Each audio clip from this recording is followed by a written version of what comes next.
दिल्ली येथे सुरू असलेल्या विद्यार्थी आंदोलनाला पाठिंबा देण्यासाठी आज परभणी जिल्हा बंदची हाक देण्यात आली आहे।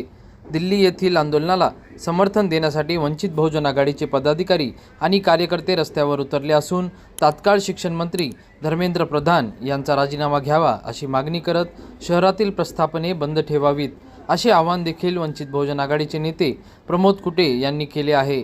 तर शहरातून सरकारविरोधात घोषणाबाजी करत मोर्चा देखील काढण्यात आला आहे। प्रतिनिधी रियाज कुरेशी, DLP न्यूज, परभणी। सर्व संघटनांनी व वंचित बहुजन आघाडीच्या आदरणीय बाळासाहेब आंबेडकर व यांच्या आदेशाने आज परभणी जिल्हा शांतपणे आम्ही बंद केलेला आहे।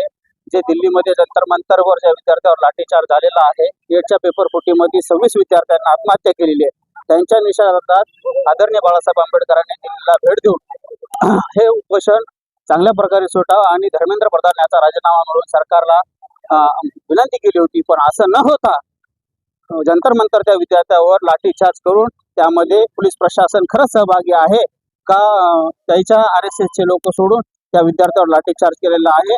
त्यामध्ये एक मुलगी रात्री मृत्यू पावलेली आहे त्या लाठीचार्जमध्ये। त्याच्या निषेधार्थ आम्ही महाराष्ट्र पूर्ण बंद केलेला आहे। त्यामध्ये आम्ही परभणी जिल्हा शांतप्रभाव बंद केलेला आहे। राजीनामा आणि अवकाळ्याच्या नोट हे हुकुमशाहीच्या पद्धतीने चालत आहे सरकार, कोणाच्या अमेरिकेच्या राष्ट्राध्यक्षाच्या हाताखाली चालत आहे सरकार।